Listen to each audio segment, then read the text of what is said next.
Saya sangat sangat sangat berterima kasih kepada pemerintah ya dengan adanya PPS ya, karena pemerintah memberikan satu kebijakan lagi kepada wajib pajak ya kan, untuk mengungkapkan ya apabila pada saat TA pertama, teks amnesti pertama itu ada wajib pajak yang lupa atau tak sengaja lah kita katakan ya, ada harta yang belum terungkap.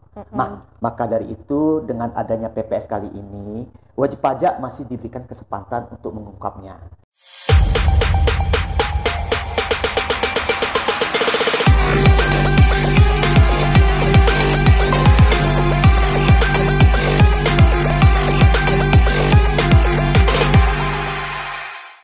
Halo kawan-kawan pajak semua, kembali lagi nih di CCPK episode 5. Cakep-cakep pajak kalbar, cakepnya yang cakep-cakep, yang cakep kuy cakep-cakep. Nah, di CCPK kali ini kita akan membahas nih tentang konsultan pajak. Namun sebelum kita membahas lebih jauh konsultan pajak, kita memperkenalkan diri terlebih dahulu nih. Perkenalkan, nama saya Cindy Erselasari. Saya hari ini sebagai pembawa acara di CCPK kali ini, dan saya dari Tech Center Universitas Tanjung Pura. Hari ini kita kedatangan tamu yang sangat luar biasa nih.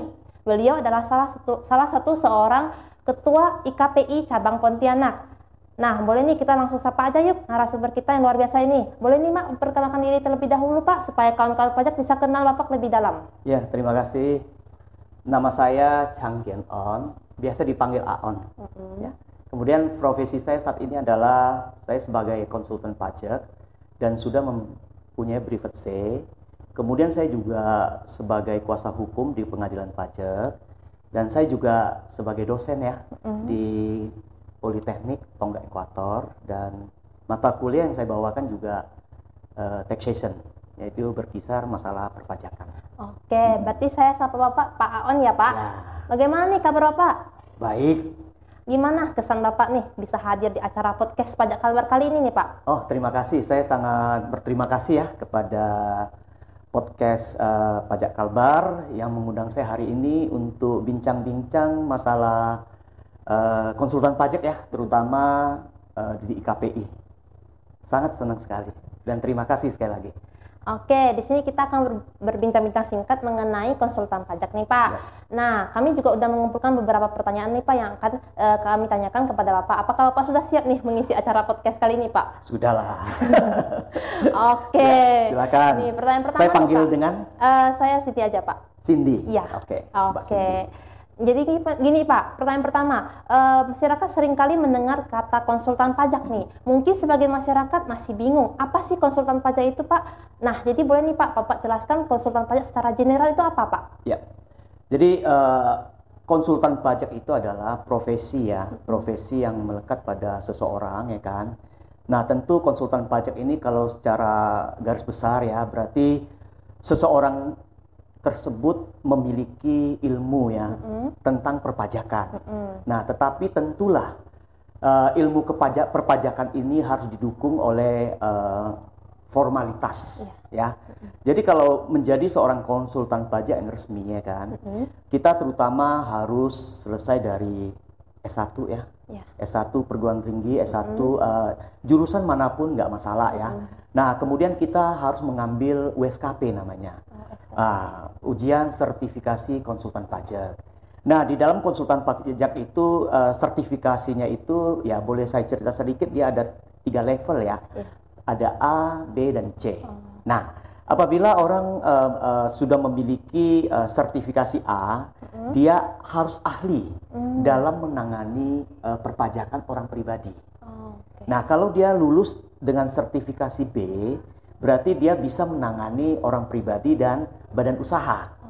Dan yang terakhir, dan dia kalau sudah memiliki sertifikat C, berarti dia sudah penuh itu. Jadi orang pribadi, badan, dan perusahaan asing, dia juga bisa menanganinya. Nah, dengan satu kata, konsultan pajak itu adalah profesi yang dimiliki oleh seseorang, ya, tentu dengan bekal formalitas seperti yang saya katakan tadi. Oke, berarti konsultan pajak punya 3 level nih Pak. Ada level A, B, dan C. Tiap masing-masing punya profesi yang berbeda-beda. Betul. Oke. Nah, kita udah tahu nih Pak, tadi Bapak udah sebutkan nih Bapak Ketua IKPI Cabang Pontianak. Boleh tahu nih Pak, apa sih kepanjangan IKPI itu sendiri? Baik itu kepanjangan maupun pengertiannya nih Pak. Boleh jelaskan Pak, silakan. Ya. Nah, IKPI adalah Ikatan Konsultan Pajak Indonesia. Nah, kita lahir sudah lama nih sebenarnya ya.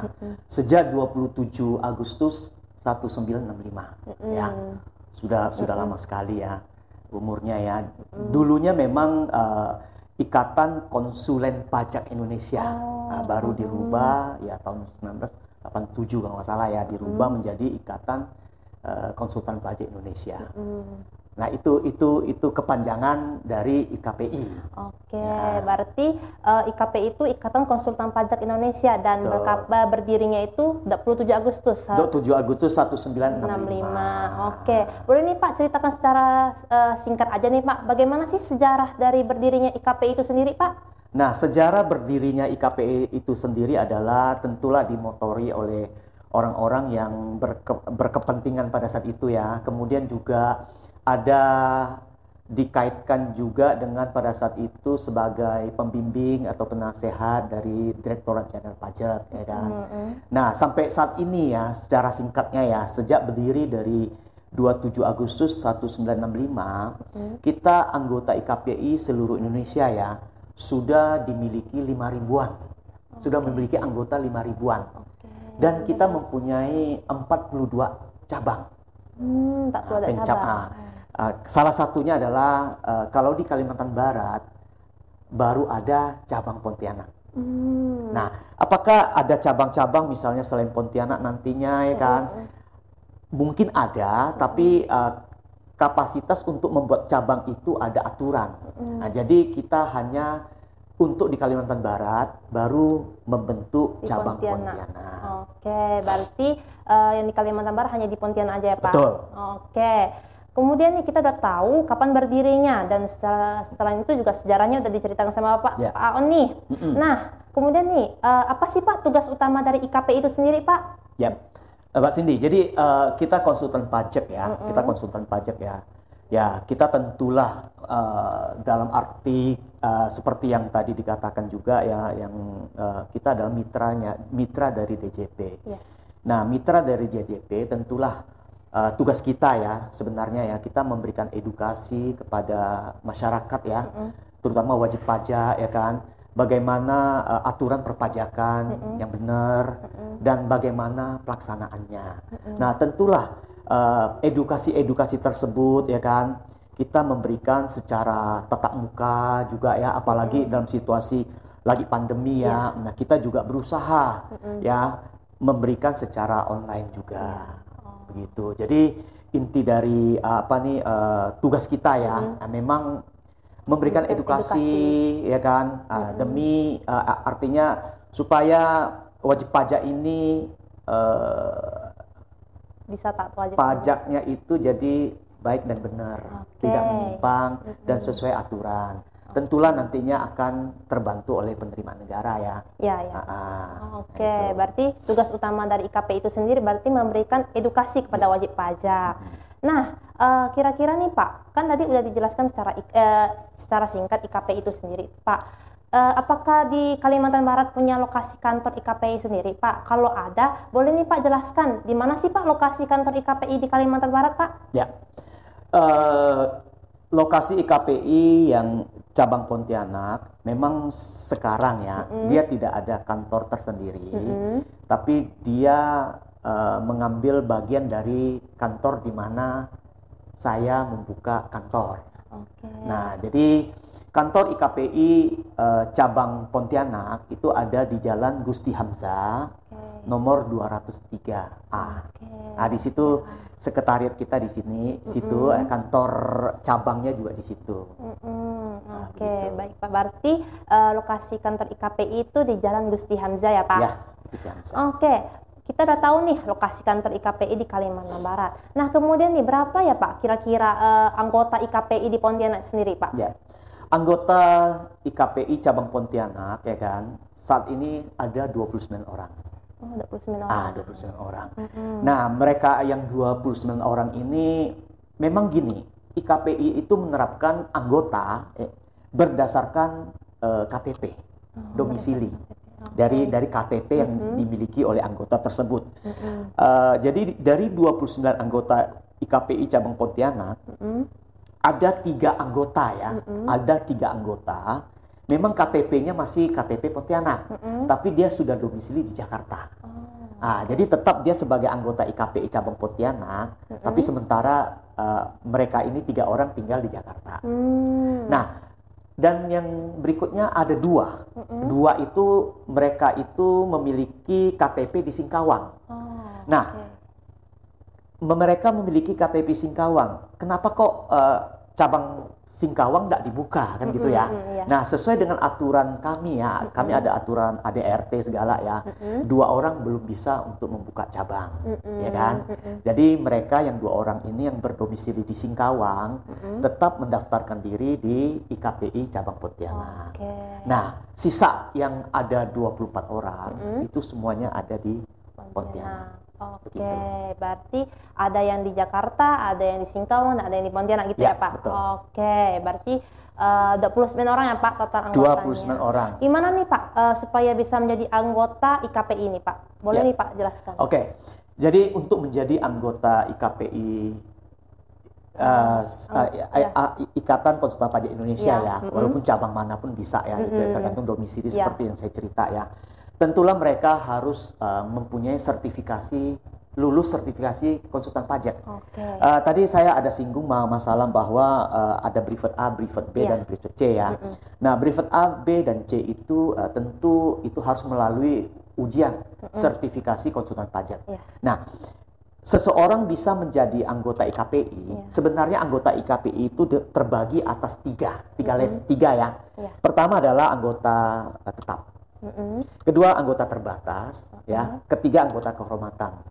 Nah, anggota tetap itu adalah anggota yang sudah lulus ujian sertifikasi konsultan pajak dan mereka sudah memiliki izin dari Departemen Keuangan. Nah, jadi mereka sudah ada sudah lulus sertifikasi konsultan pajak, kemudian mereka sudah mempunyai izin praktek konsultan pajak. Itu sebagai anggota tetap. Nah, anggota terbatas adalah mereka yang sudah lulus sertifikasi konsultan pajak, lulus ujian sertifikasi konsultan pajak. Tapi pada saat itu mereka belum mengajukan izin untuk berpraktek. Nah, itu anggota terbatas. Nah, yang ketiga kehormatan itu adalah anggota yang diangkat dari IKPI pusat, ya kan, untuk orang-orang yang tertentu saja, ya. Tetapi orang-orang ini tentulah memiliki dasar ya pengetahuan untuk perpajakan. Misalnya mantan-mantan dari DJP yang sudah pensiun, ya kan. Kita kira ini cukup bermanfaat bagi kita, kita ajaklah bapak-bapak tersebut atau ibu-ibu tersebut masuk menjadi anggota IKPI sebagai anggota kehormatan. Nah, tapi apabila mereka mempunyai sertifikasi, ya kan, izin apa ya, bisa menjadi anggota tetap. Nah, saya mungkin tambahkan sekali lagi, bagaimana anggota yang ada di Pontianak. Anggota yang di Pontianak ini tadi saya katakan bahwa ada 29 orang, ya kan. Nah, mereka semua anggota tetap. Anggota tetap. Ada yang sudah sertifikasi C, B, dan A. Nah, gitu. Nah, mungkin agak sedikit ini ya biar lebih jelas ya. Nah, apakah semua anggota tetap itu tadi saya katakan sudah mempunyai izin praktek? Apakah mereka sudah praktek sendiri, ya kan? Nah, sebagian besar sudah, tapi ada sebagian kecil mereka masih bekerja di perusahaan-perusahaan. Ya, di perusahaan-perusahaan ya. Tapi mereka mempunyai izin dan mereka bisa berpraktek. Nah, apabila kita mempunyai izin praktek konsultan pajak, tidak ada area yang harus kita dibatasi oleh pemerintah ya. Jadi kita bisa praktek dimanapun. Ya, tidak seperti mungkin ya profesi lain ya. Prakteknya kalau misalnya di Kalbar aja gitu ya. Jadi enggak, kita seluruh Indonesia izin itu bisa dipakai. Jadi misalnya saya mempunyai klien di Jakarta bisa, saya mempunyai klien misalnya di Sumatera juga bisa, di Irian Jaya juga bisa. Jadi tidak terbatas. Oke, baik Pak. Berarti untuk menjadi anggota IKPI sendiri ini harus lulus sertifikasi, Pak? Betul. Oke. Kemudian nih Pak, kita udah bahas IKPI sendiri nih Pak. Kemudian selama Bapak pernah menjadi konsultan pajak nih, apakah Bapak pernah digoda oleh wajib pajak untuk melakukan kecurangan dalam pemenuhan kewajiban perpajakan? Nah, kalau pernah nih Pak, gimana sih cara Bapak tanggapi situasi tersebut nih Pak? Boleh Pak jelaskan? Ya, terima kasih. Pertanyaannya mungkin agak rumit ya seperti ini ya. Tapi jujur aja, selama saya berpraktek ya mungkin mereka juga lihat saya gimana begitu ya. Jadi orang per orang dilihat ya. Jadi apakah saya bisa digoda atau enggak gitu ya. Jadi kadang-kadang mereka mau goda saya juga mereka mungkin enggak nyaman ya. Jadi artinya saya sampai hari ini ya belum dapat godaan seperti itu. Artinya saya nggak bisa memberikan jawaban yang tuntas ya kan. Karena godaan itu belum saya dapatkan dan mudah-mudahan ya kan sampai ke depan pun ya, sampai saya pensiun pun ya mungkin ya, tidak adalah godaan seperti itu. Sebab kenapa godaan itu tidak terjadi ya? Kebanyakan yang menjadi klien saya misalnya ya, dan saya juga kadang-kadang, jadi kita ini anggota IKPI kita ada rapat anggota, ada rapat pengurus, ada rapat anggota dan pengurus. Nah, kita selalu mewanti-wanti, ya kan? Ya, kita sebagai profesi kita ini memang kadang-kadang ada godaan yang muncul. Tapi tolonglah, saya selalu katakan ya amanahnya dari pusat juga, tolonglah kita jaga ya kan, supaya organisasi kita terjaga. Jangan sampailah ya kan ada godaan itu dan godaan itu kita manfaatkan untuk kepentingan sendiri. Akhirnya apa? Diri kita sendiri yang tak berdaya dan organisasi kita juga tercela. Nah, saya selalu ingatkan seperti itu.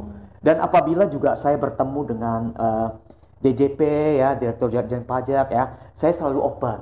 Opennya begini Pak, Ibu, apabila ada anggota saya nih, karena saya bertanggung jawab atas mereka semuanya, yang ada terjadi sesuatu yang di luar ya aturan ya kan, memaksa atau gimana ya kan, seperti ya kasar-kasarnya menggoda atau apa ya kan, ya bisalah disampaikan ke saya. Kalau misalnya secara secara tidak langsung ya mungkin ya saya bisa menasihati dia juga secara ya person to person ya gitu ya, supaya tidak terjadi hal-hal yang tidak kita inginkan. Kita memang harus menuju seperti itu ya kan. Nah, tetapi kalau misalnya ke depannya ada oknum tertentu ya, kita juga nggak tahu ya, manusia kan beda-beda ya kan. Nah, ya mudah-mudahan lah tidak terjadi di anggota saya. Begitu yang bisa kira-kira yang saya sampaikan. Oke, berarti selama ini belum pernah ya Pak? Belum. Semoga nggak ada ya Pak. Mudah-mudahan. Tadi saya katakan sampai pensiun saya mudah-mudahan tidak ada lah. Oke, iya Pak. Kemudian nih Pak, sekarang lagi hangat-hangatnya di perpajakan nih. Sedang ada pembahasan tentang program pengungkapan sukarela nih Pak, atau yang biasa dikenal masyarakat PPS. Nah, gimana tanggapan Bapak dengan program tersebut? Gimana sih pengertian dari PPS itu sendiri Pak, dan tanggapan Bapak terhadap program tersebut Pak? Silakan Pak. Terima kasih. Nah, memang sekarang yang hangat-hangatnya ya itu adalah PPS ya. Semenjak dari pemerintah atau dari Menteri Keuangan mengeluarkan Undang-Undang HPP ya, Harmonisasi Peraturan Perpajakan. Salah satunya adalah tentang PPS, ya kan. Kadang-kadang kalau kita cerita PPS, pengungkapan pajak sukarela ini, wajib pajak ini kadang-kadang bingung. Saya sering katakan ini Pak, Bu, ini mirip-mirip TA kedua. Ya, TA pertama itu sudah kita lakukan ya kan. Ini TA kedua. Nah, PPS itu adalah pengungkapan pajak sukarela ya kan. Nah, saya sangat berterima kasih kepada pemerintah ya dengan adanya PPS ya. Karena pemerintah memberikan satu kebijakan lagi kepada wajib pajak ya kan untuk mengungkapkan ya apabila pada saat TA pertama, teks amnesti pertama itu ada wajib pajak yang lupa atau tak sengaja lah kita katakan ya, ada harta yang belum terungkap. Maka dari itu dengan adanya PPS kali ini, wajib pajak masih diberikan kesempatan untuk mengungkapnya. Nah, tentulah kalau dilihat dari PPS ya, kalau dari IKPI ya, saya ini sudah sampai hari ini sudah 3 kali mendapatkan sosialisasi dari DJP pusat.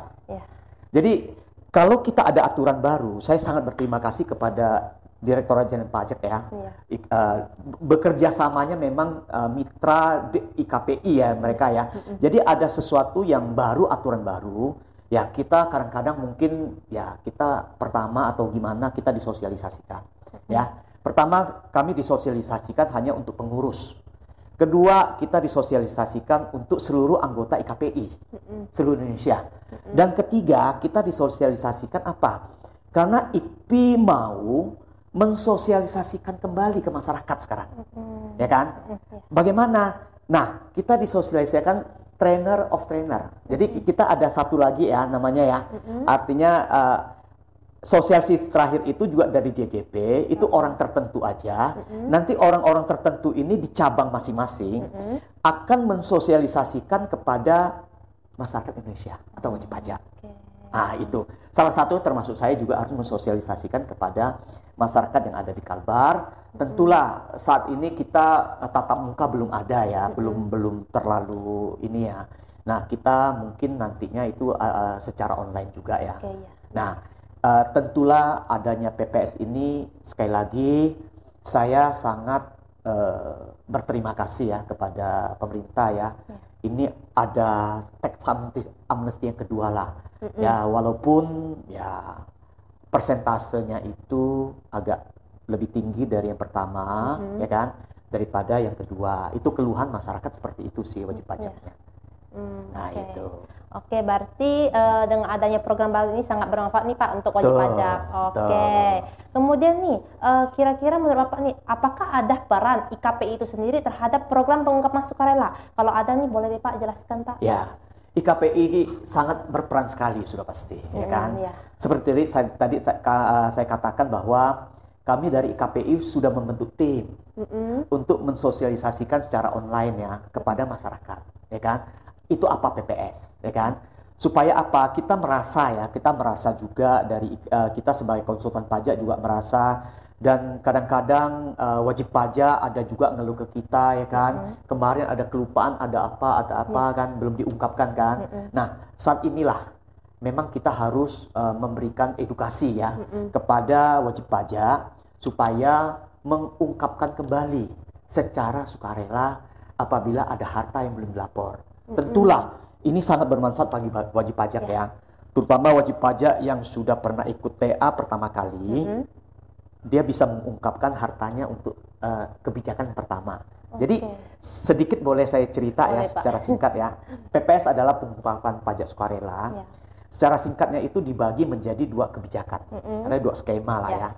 Kebijakan atau skema pertama itu adalah dari 2015 sebelum 2015. Sebelum 2015 sampai 31 Desember 2015. Itu kebijakan pertama.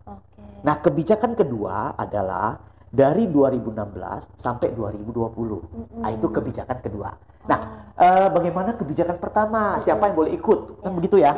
Nah, kebijakan pertama itu yang boleh ikut adalah alumni ya, alumni dari TA pertama.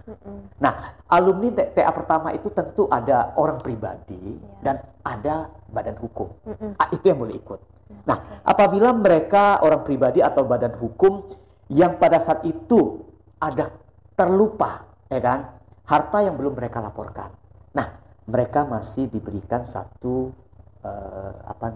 fasilitas untuk mengungkap kembali harta tersebut sampai 31 Desember 2015. Nah, mereka boleh melaporkan, ya kan? Kemudian harta apa saja, ya, dan tidak ada limit. Harta apa saja dan tidak ada limit. Yang penting harta itu ada dan belum dilaporkan. Nah, tentu di situ ada persentasenya ya. Sebenarnya PPS itu ada 3 ya, ada deklarasi, repatriasi, dan ada investasi. Ini kalau saya cerita PPS saya suka memang. Karena dulu PPS TA pertama saya banyak diminta oleh perbankan untuk bicara. Nah, kalau deklarasi ini berarti artinya apa? Kita mempunyai simpanan di luar negeri atau harta di luar negeri 2015, sebelum 2015 yang belum terlapor. Nah, kita laporkan dan tidak dibawa pulang. Nah, itu kenanya 11%. kena 11% ya. Ya. Yang kedua adalah repatriasi. Repatriasi artinya apabila orang pribadi atau badan usaha ya kan yang ada harta kemarin lupa dilaporkan juga. Nah, apakah harta itu dari luar negeri? Kalau harta dari luar negeri boleh, tapi dibawa pulang. Kalau tidak dibawa pulang itu 11%. Kalau dibawa pulang 8%. Nah, kalau dibawa pulang 8% atau dari orang pribadi atau badan yang belum mengungkapkan juga kenanya 8%. Nah, persen yang paling kecil nih, ya kan, 6%. Nah, yang 6% ini kalau apabila wajib pajak mengungkapkan ini, baik dari luar bawa pulang, kemudian yang belum terungkap juga mau masuk yang 6% ini, mereka harus investasikan kembali dalam bentuk surat berharga negara. Nah, surat berharga negara ini mungkin akan dikeluarkan oleh pemerintah ya, mekanismenya gimana itu belum ya kan. Nah, tapi itu harus kita belanjakan dalam surat berharga kalau yang kita istilahkan ungkapkan. Nah, baru kita bisa masuk yang 6%. Tapi kalau misalnya kadang-kadang saya cerita ke wajib pajak begini, kalau wajib pajak mengungkapkan dengan persentase tertinggi, tentulah harus ada komitmen ngikut membeli surat berharga negara dan harus hold sampai 5 tahun dan kita juga harus membuat laporan investasi itu selama 5 tahun. Jadi tidak boleh dia belanjakan yang lain-lain kecuali yang ada di aturan PPS itu yang digariskan oleh pemerintah. Itu kebijakan pertama. Kira-kira jelas nggak? Saya jelaskan seperti ini, Mbak Sinta. Cindy ya? Cindy, sorry. Nah, kalau nggak jelas boleh istilahnya motong saya, nggak apa-apa ya. Karena kita bincang-bincang aja kan seperti ini kan. Itu yang pertama. Nah, kebijakan pertama ini saya kira ya masyarakat masih ada. Wajib pajak masih ada. Mungkin tidak terlalu lah ya kalau kemarin mereka sudah ungkapkan banyak ya, tapi masih tetap ada. Nah, kebijakan kedua nih, kebijakan pertama tadi kan saya katakan hanya untuk difokuskan untuk alumni. Alumni itu berarti mantan TA pertama yang ikut untuk orang pribadi dan badan. Nah, kebijakan kedua ini hanya khusus untuk orang pribadi, badan tidak bisa ikut. Nah, ini diperuntukkan wajib pajak semuanya. Baik yang sudah pernah ikut TA dan yang belum pernah ikut TA. Apabila kebijakan kedua ini adalah apabila ada penghasilan yang belum belum dilaporkan oleh wajib pajak dari periode 2016 sampai 2020 sampai 31 Desember 2020 ya. Nah, itu wajib pajak kan gini, penghasilan apabila tidak dilapor lengkap oleh wajib pajak, tentu penghasilan ini muaranya kan harta, ya kan? Kita banyak penghasilan, banyak ada penghasilan, tentulah kita mendapatkan untung ya. Untung itu kalau kita sembunyikan, ya kan? Nah, sampai kapan kita sembunyikan? Tentulah akan menjadi harta. Maka dari itu, pengungkapan pajak sukarela itu bukan diungkap penghasilannya, sekali lagi, tetap ungkap harta. Karena apa? Penghasilan itu muaranya adalah harta. Nah, kalau kita ungkapkan dari 2016 sampai 2020, persentasenya berubah. 18% untuk yang deklarasi, repatriasi adalah 14%, investasi adalah 12%. Aturannya sama seperti yang saya cerita pertama. Berarti beda-beda ya Pak persentasenya? Persentasenya tinggi memang, cukup tinggi memang. Nah, kalau kita lihat dari undang-undang harmonisasinya, HPP-nya ya, harmonisasi peraturan perpajakan dikaitkan dengan undang-undang PPS-nya ya. Jadi saya selalu memberikan satu motivasi atau satu edukasi kepada wajib pajak begini. Wajib pajak selalu tanya saya, Pak Aon katanya, apakah ini jebakan Batman, ya kan? Apakah ini saya ungkapkan besar-besar, kemudian setelah itu saya akan diperiksa atau gimana, ya kan? Saya selalu meyakinkan, bahkan saya berani jamin, saya bilang. Seperti TA pertama itu kan mereka banyak ragu. Tapi saya jamin, saya bilang, seandainya Bapak atau Ibu men-PA-kan harta Bapak, apabila kantor pajak atau dari pihak DJP ada pemeriksaan nih, misalnya nih, terkait dengan yang Bapak laporkan, ya itu saya jamin tidak akan terjadi. Terkecuali harta itu Bapak nggak laporkan, terlacak oleh DJP. Ya, itu kan ada sanksi memang. Kan begitu ya? Ada sanksi. Pak. Tapi kalau yang sudah dilaporkan, ya kan, dari pihak DJP juga tidak akan menanyakan. Bapak, Ibu, hartanya banyak ya? Dapat dari mana, ya kan? Nggak mungkin. Dan mereka secara aturan dari pihak DJP tidak bisa menanyakan. Nah, ini selalu saya berulang-ulang, tolong, saya bilang, Bapak, Ibu, mau hidup tenang, ini mungkin nggak ada sekali lagi nih, saya bilang. Nah, mereka protes saya nih, yang sudah tatap muka saya. Pak Aon kemarin juga Bapak cerita tetap TA pertama nggak ada sekali lagi. Kenapa sekarang ada? Nah, kan bentuknya bukan namanya TA, saya bilang. Bentuk namanya PPS. Nah, PPS tapi ya mirip-mirip TA, saya bilang kan. Jadi aturan mainnya sederhana. Dulu kita boleh melaporkan secara manual ya.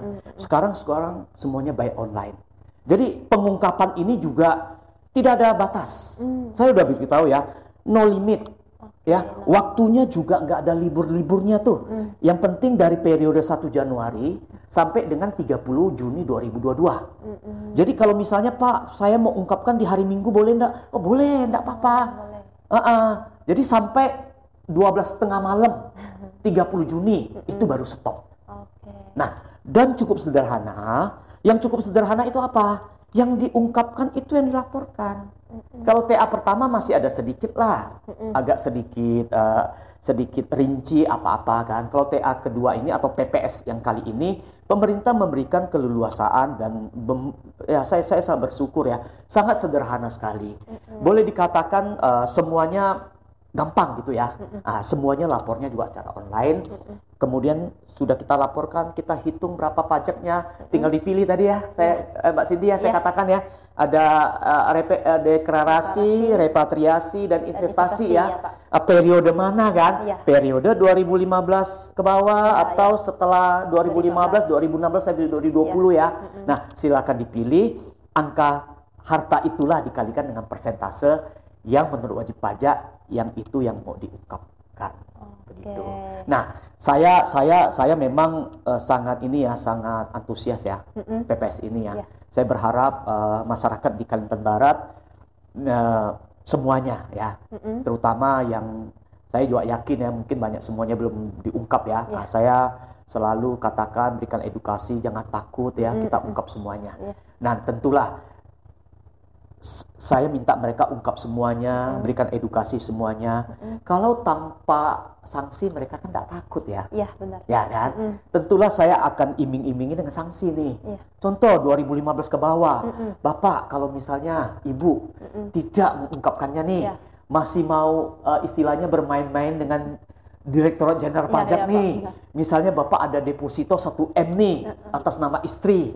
Kemarin NPWP nama saya, mungkin istri nggak bisa ya Pak ya.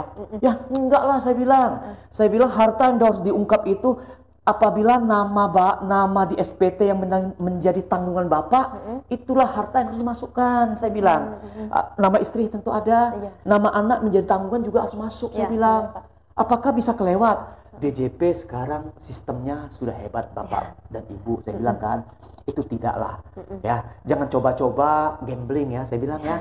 Gambling itu akan menjadi musibah bagi Bapak Ibu. Nah, berapa sanksi yang dikenakan? Saya kasar-kasar saya beritahu mereka, masyarakat atau wajib pajak 90% uang kalian habis. Kok kenapa 90%? Iya dong saya bilang. Kalau misalnya Bapak mempunyai 1M nih di pengungkapan PPS yang skema pertama Bapak Ibu belum ungkapkan lagi nih. Nah, setelah selesai, tiba-tiba bulan Agustus 2022, DJP ngasih surat nih ke Bapak Ibu. Pak, Bu, ini ada deposito nih 1M di bank ini. Kenapa Bapak nggak ungkapkan? Kita nggak ada maaf lagi, nggak bisa apa-apa lagi. Terpaksa Bapak harus menanggung sanksinya. Berapa sanksinya? 30%. Kalikan 1M itu. Dan satu lagi, ada denda 200%. 200% dari 300 juta. Kan 600 juta. 600 juta tambah 300 juta, 900 juta. 1M sisa 100 juta. Ini yang selalu kalau saya berbicara PPS seperti TA kedua, tentulah saya membawakan yang pahit. Ya, ini yang karena kita manusia ya. Tanpa sanksi kita masih coba. Ada sanksi mereka akan berpikir, ya, benar. Ya kan? Ya. Gambling itu urusan mereka sendiri. Nah, itu yang TA pertama. Nah, TA pertama seperti itu. Apakah bisa diperiksa lagi? Periksa sih enggak. Cuma kalau ada harta yang belum terungkap gimana? Ya, benar, Pak. Ya, DJP berhak dong menagih sebesar itu. Nah, kalau 2016 sampai 2020 juga sama, tapi dikenai 30%. Sanksinya itu sesuai dengan aturan undang-undang yang berlaku. Tidak 200. Nah, di mana kapan ditemukan, di situ baru dianggap penghasilan. Akan dianggap penghasilan, juga dikenakan 200%. Coba dibayangkan kalau misalnya ini, kita akhirnya berakhir 31 Desember 2020 untuk TA kedua. Kemudian DJP baru temukan nih, ada rekening yang 31 Desember 2020 sebesar 1M. Baru ditemukan tahun 2026. Nah, itu akan dianggap penghasilan 2026. Nah, sekarang kita berpikir dendanya berapa tahun itu?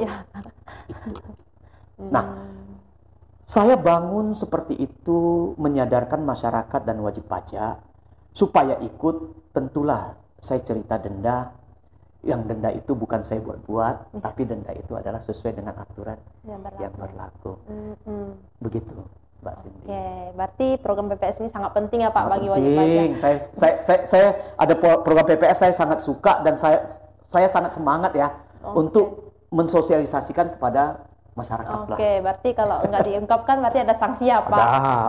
Oke, jadi wajib pajak harap ya untuk mengungkapkan harta yang dimilikinya. Betul. Oke, nggak terasa nih Pak, kita udah sampai di penghujung podcast kita CCPK kali ini Pak. Nggak terasa nih Pak ya? Jadi sebelum kami tutup podcast kita kali ini Pak, apakah Bapak punya closing statement atau kalimat penutup yang ingin Bapak sampaikan kepada kawan-kawan pajak semua nih Pak? Ya, tentu ada ya. Jadi teman-teman sekalian semuanya ya kan, masyarakat di Kalimantan Barat terutama terutama wajib pajak ya kan, masyarakat luas. Tentulah tidak semua masyarakat mempunyai sudah harus menjadi wajib pajak ya. Nah, kita masyarakat seluruh Kalimantan Barat, kemudian kita fokuskan ke wajib pajak yang ada di Kalimantan Barat terutama ya.